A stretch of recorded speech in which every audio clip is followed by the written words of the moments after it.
Shamir knelt before Merma, his pride shattered, his face pale with desperation. His trembling hands clutched at her feet and his voice cracked as he begged her to agree. "Please, Merma," he whispered. "Please marry Abdul Rahman. It is the only way forward."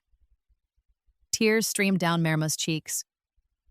Her heart writhed in pain at the mere suggestion. The thought of belonging to anyone but Shamir felt like fire searing her soul. She had loved him with the purity of a heart that knew no deceit, yet here he was pleading for her to accept another man into her life. "I cannot," she cried, her voice breaking under the weight of betrayal. "The very idea of living even a moment with someone else is unbearable. You know my heart, Shamir. It belongs to you, and you alone." She covered her face with her hands, sobbing uncontrollably. Shamir lowered his head in shame, guilt pressing down on him like a mountain. He knew she was innocent, that she was loyal, yet he had doubted her, poisoned by suspicion and grief. His own mistakes had brought her to this moment, a moment where he begged her to do what she feared most. His desperation deepened. He wept openly, promising that this step was the only way to restore what had been broken. He reminded her of his remorse, his guilt, and his need to make things right. Hours of pleading and tearful persuasion wore Merma down. Her heart ached, her mind swirled with confusion, and at last, broken and trembling, she nodded. "If this is truly what you want," she whispered, "then I will do it."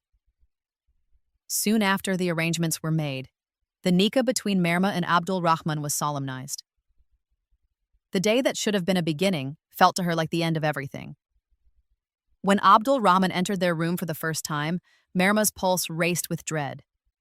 He was a tall, broad-shouldered man, his skin dark, his presence imposing. Fear surged through her veins as she sat frozen, uncertain of what fate awaited her now. Abdul Rahman stepped closer, gently taking her hands in his large palms, lowering himself to meet her gaze. His nearness stole the air from her lungs, and she felt the ground of her life shift beneath her feet. Inside, Merma's heart cried out for Shamir. How had her world come to this? How had love so deep and true turned into anguish and betrayal? She did not yet know that this painful choice would become the first step toward revelations that would reshape her life forever. Days slipped into weeks, and Merma's reality settled into one of constant hardship. Inside the Grand Sikandar mansion, she was treated as little more than a servant. From dawn until nightfall, she worked tirelessly, scrubbing, sweeping, cooking, and running errands, her hands raw from labor and her spirit weighed down by humiliation. To the family, she was not a bride brought in with dignity, but a burden to be punished. Shamir's mother, still seething over Shazaib's death, made it her mission to remind Merma at every turn that she was unwelcome. His sisters and aunts followed her lead, lashing out with cruel words and petty punishments. For Shamir, however, things were not so simple. Though he had carried resentment for her in his heart, the sight of her suffering pricked at him in ways he could not explain. He tried to bury his feelings beneath grief and duty, convincing himself that she deserved her fate, but the truth gnawed at him. There had been a time, not so long ago, when their families lived peacefully, when he had looked at her with tenderness. She had always been able to read his eyes, to catch glimpses of feelings he never dared to speak aloud. Now, those emotions remained locked away, suffocated by the memory of his brother. One evening, as Shamir descended the staircase, he spotted her in the wide marbled hall. She was bent low, mopping the floor, her delicate frame moving with quiet determination despite her exhaustion. Just then, her foot slipped on the wet tiles and she lost her balance. The bucket clattered away, water splashing across the floor as her body lurched backward. With her eyes squeezed shut, she braced for impact, certain she would crash to the ground. But in that instant, strong arms caught her midair. When she opened her eyes, she found herself pressed against Shamir's chest. His hold was steady, protective, almost instinctive. For a fleeting moment, their eyes locked, and he saw the faint outline of a fresh handprint burning across her cheek, an ugly reminder of his mother's cruelty in the kitchen earlier that day. Something within him clenched painfully. Without a word, he set her back on her feet and walked away, his face turned from her. Yet that single act of kindness, brief as it was, pierced Merma's heart. Tears filled her eyes, not from the pain of humiliation, but from the sudden realization that somewhere deep within, the Shah Mir she had once known still existed. Her memory traveled back to the days before tragedy struck, when he spoke to her with gentleness, when his gaze carried unspoken affection.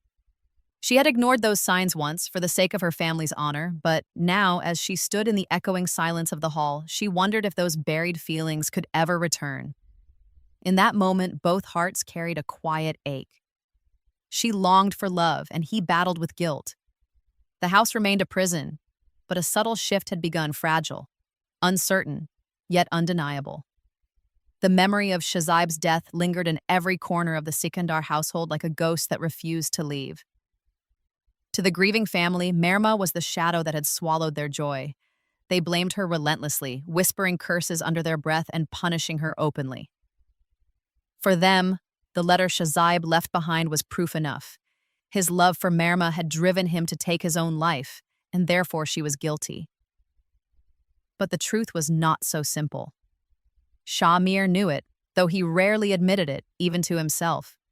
Shahzaib had always been fragile in spirit, easily consumed by passion. When Shah Mir and Merma's engagement was announced, Shahzaib's heartbreak deepened into despair. He adored her in silence, but once her bond with his brother became official, he could no longer endure. On that fateful day, Shahzaib's lifeless body was found, his hand clutching a letter that accused Merma of betraying him. The ink of his last words burned deeper than fire, searing itself into the conscience of everyone who read them. Shah Mir had been devastated. Shahzaib was not just a brother. He was his closest companion, his mirror in laughter and sorrow. Losing him in such a tragic way shattered something within Shah Mir. He turned his grief into stone and wore it as armor, refusing to let himself feel softness for the woman his family now despised. His mother fanned the flames of hatred, insisting that Merma should pay the price for her son's death. "Do not let her escape," she commanded. "Bind her to this house so that every breath she takes reminds her of what she has done." Trapped by duty and mourning, Shah Mir agreed. His heart resisted, but his will crumbled under his mother's insistence and the weight of tradition. The engagement turned into marriage, not with celebration, but with a shadow of accusation hanging over it. Before the gathered elders in the village council, their nikah was solemnized. Shah Mir draped his cloak over Merma's shoulders, a gesture that should have symbolized protection and dignity. Instead, it felt like chains tightening around her fragile body. When she stepped into her new home as a bride, there were no songs, no laughter, no blessings. Only glares filled with contempt, whispers of blame, and hands ready to strike. She was not welcomed. She was condemned. Every relative, from his sisters to the younger cousins, took turns venting their frustrations on her. Meals were denied, her work doubled, and every mistake, real or imagined, was met with harsh punishment. And through it all, Shah Mir stood silent. His heart ached at times, but he forced himself into numbness. He had convinced himself this was justice, though deep down he knew Merma was no criminal. She was a victim, just as much as he was, trapped in a cycle of grief and vengeance. The house became her prison, her marriage a sentence, and her every breath a reminder of a death she had not caused. Merma's new life in the Sikandar household quickly revealed itself to be nothing more than a carefully disguised punishment. Though she entered the home as a bride, she was treated as if she were a criminal serving a lifelong sentence. From the very first day, it was made clear that her place was not beside Shah Mir as a partner, but beneath the feet of his family as a servant. Each morning began before the sun rose. She scrubbed the marble floors until her hands burned raw, cooked for the entire family without a word of thanks, and carried buckets of water up and down the stairs until her back ached. If she paused even for a moment, someone, his mother, his aunts, or even his younger sisters, would scold her, strike her, or invent new chores as punishment. It was as if they all shared one mission: to break her spirit. The rules were cruelly simple. She was forbidden to mention her own family, let alone visit them. Once, in a moment of absent-minded pain, hot tea spilled on her hand and she cried out for her mother. The word had barely escaped her lips before punishment came swiftly. For 3 days, she was denied food, surviving only on scraps she managed to hide. During that time, she was still expected to work endlessly. Every passerby in the household treated her as an outlet for their anger, striking her with sticks or slapping her as though it were a normal act. After that, she never dared to speak her family's names again. What stung most was Shamir's silence. He watched from the edges, rarely intervening. His grief for Shazaib had hardened into a cruel kind of detachment. Though his heart sometimes stirred with pity, he forced himself to bury those feelings beneath layers of resentment and duty. In his mother's eyes, Merma was to suffer endlessly as repayment for a death she had not caused. And so, he allowed it to continue, convincing himself that he had no choice. Despite the brutality, Merma carried herself with quiet endurance. At night, when she lay on the floor of her room, tears slipped silently down her cheeks.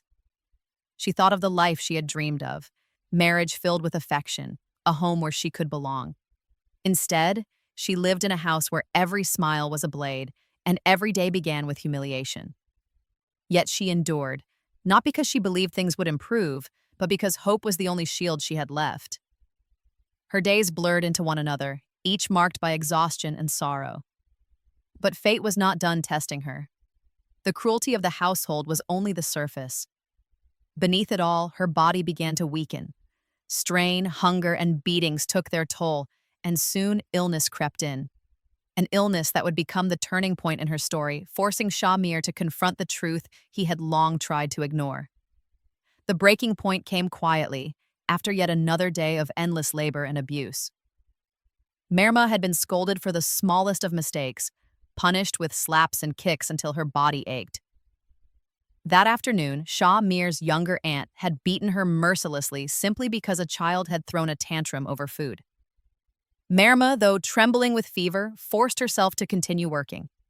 Her face burned, her body felt heavy, yet she scrubbed, carried, and cooked, because to stop meant harsher punishment.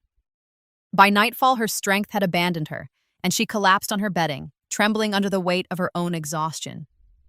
When Shah Mir entered the room, he expected silence, the same lifeless presence he had grown accustomed to ignoring. Instead, what he found shook him deeply. Merma lay shivering, sweat glistening on her pale skin, her lips dry, her body rigid with pain. Her breath came in shallow gasps, and the marks of the day's beating were still visible on her arms and face. For the first time in months, Shamir saw her not as the scapegoat for his brother's death, but as a human being, fragile, suffering, undeserving of the cruelty she bore. A surge of guilt and anger overwhelmed him. He realized that she had endured not only his family's cruelty, but also his cold indifference. He had stood by, burying his feelings beneath grief, while she was treated as less than human.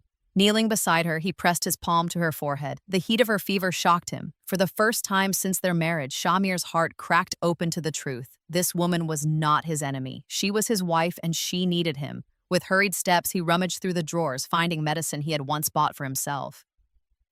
Pouring water into a cup, he carefully lifted her head and guided the tablet to her lips. She stirred weakly, her heavy eyes fluttering open for a moment, and their gazes met. In those exhausted eyes, he saw no hatred, no accusation, only silent endurance. It pierced him deeper than any blade could. All night, Shamir stayed awake. He cooled her forehead with damp cloths, massaged her temples, and whispered words she could not hear. In the stillness, memories of his buried affection returned. He recalled the way her eyes once lit up when she spoke, the innocence in her laughter, the dignity with which she carried herself, even in misery. For the first time, he admitted to himself what he had long suppressed. He loved her. By dawn, Shamir had made a decision. He could no longer allow her to suffer in the poisonous air of his family's hatred. He would take her away, far from their cruelty, far from the house where every wall whispered blame. He would protect her, even if it meant defying everyone he had once obeyed. For the first time in their broken marriage, hope flickered, small, fragile, yet strong enough to change the course of their lives. The morning after her fever, Shamir's resolve was unshakable. He could no longer allow Merma to remain in a house that thrived on her suffering. When he announced his decision to take her abroad, his family erupted in protest. His mother's voice rang with fury, accusing him of betraying his late brother's memory. His sisters sneered and his aunts muttered curses under their breath. Yet Shamir, usually pliant to their demands, stood firm.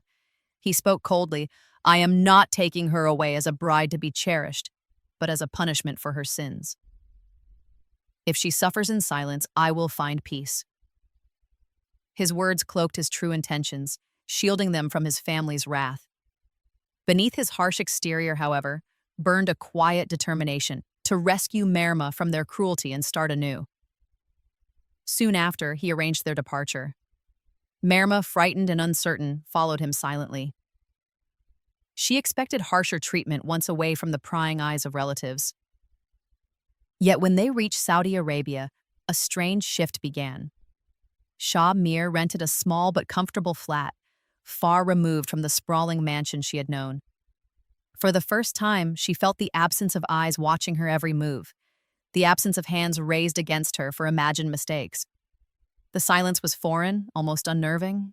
Days turned into weeks, and the expected cruelty never came. Instead, Shah Mir's demeanor softened. He no longer barked commands or ignored her presence. Instead, he asked if she had eaten, offered to carry heavy things, and in quiet moments, allowed his gaze to linger on her with unspoken regret. One evening, when she least expected it, he surprised her. He knelt beside her, his face solemn, his voice trembling as he confessed, "I was wrong. I punished you for something that was never your fault. Forgive me, Merma. I love you." The words broke her defenses. She had never asked for much, only kindness, only recognition of her worth. To hear those words after so much silence felt like rain in a desert. Her tears flowed freely, not from pain but from relief. In that moment, their marriage transformed. What had begun as chains forged by grief and blame was slowly reshaped into a bond built on affection. Months passed in newfound peace. Laughter returned to their home. Merma conceived, and the news filled Shah Mir with joy he had thought lost forever. He cared for her with devotion through every stage of her pregnancy, his heart swelling with gratitude that life had granted him a second chance. At last, she gave birth to a beautiful son, and in his tiny cries, they heard the promise of a future they had thought impossible. For the first time in years, Merma allowed herself to dream. The past remained a scar, but within their small home in a foreign land, hope began to grow, and with it, a fragile happiness that neither dared to lose again. For a time, life in Saudi Arabia blossomed with a gentleness Merma had never known.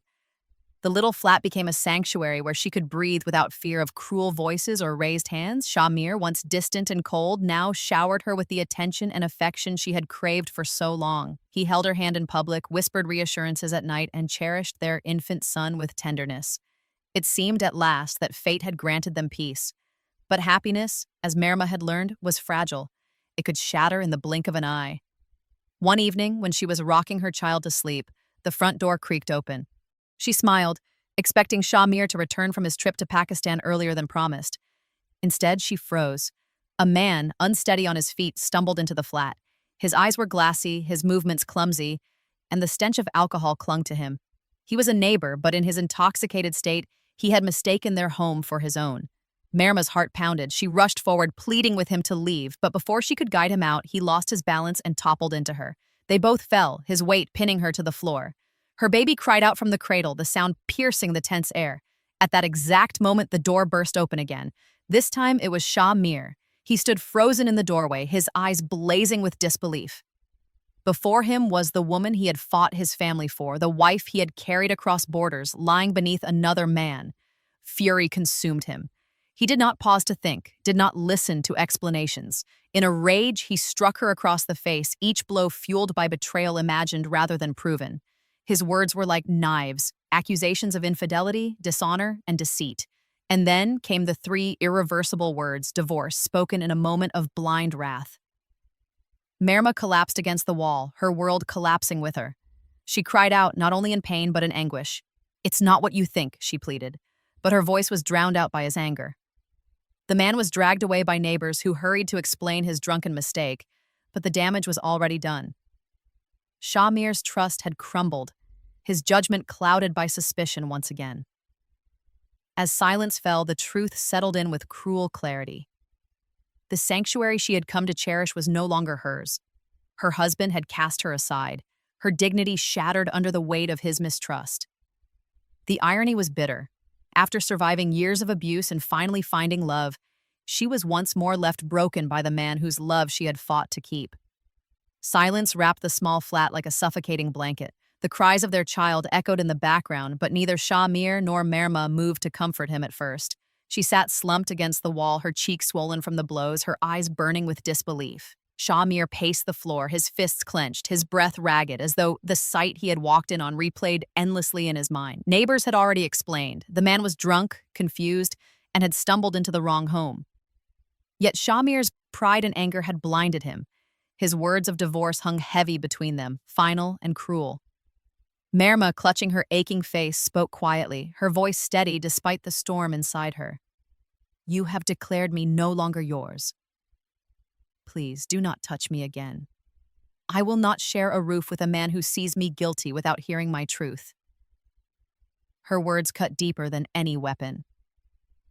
Shamir's chest tightened with regret, but the law of his own tongue bound them. He tried to plead, promising to find a solution, but Merma shook her head.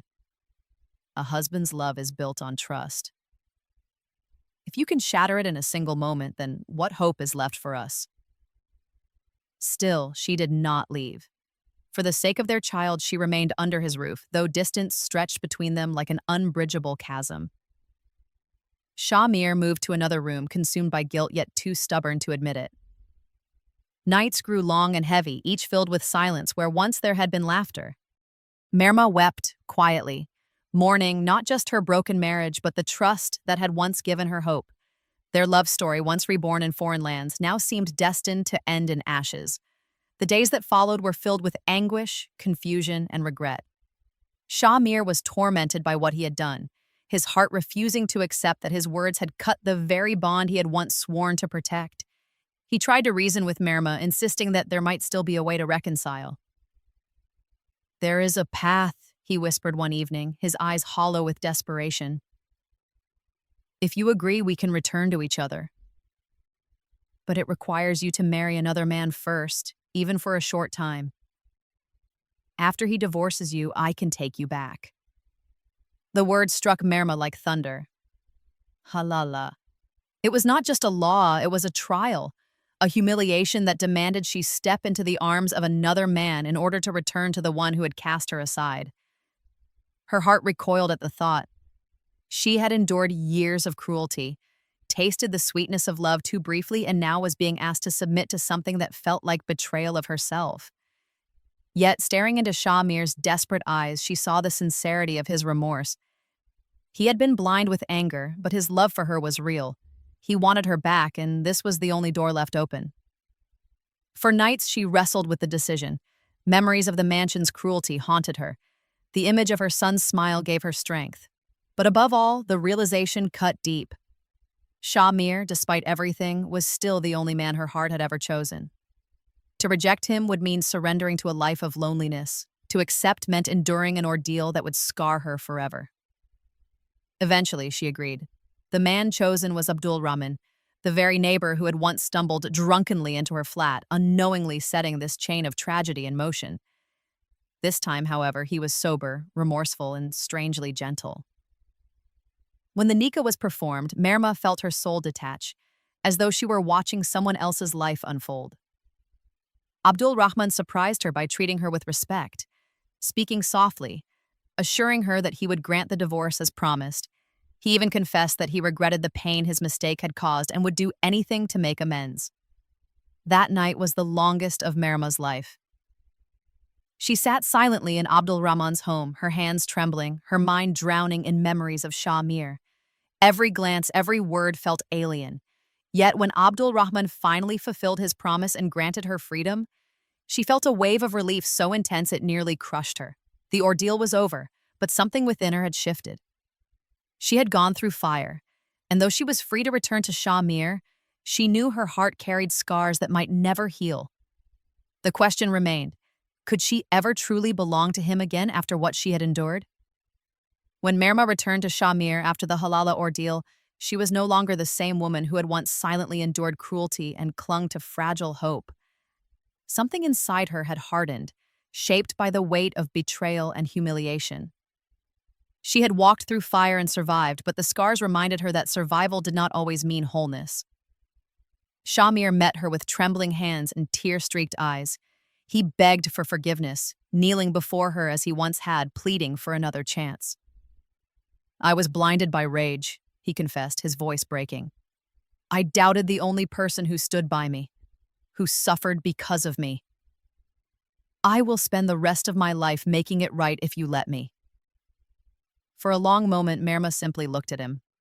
She saw the man who had once been cold and distant, the same man who had later warmed her life with love, and the same man who had destroyed it again with a moment of mistrust. Her heart ached for what they had shared, but her mind remembered the sting of his hand, the echo of his words, and the unbearable weight of being forced into another man's arms just to earn back her dignity.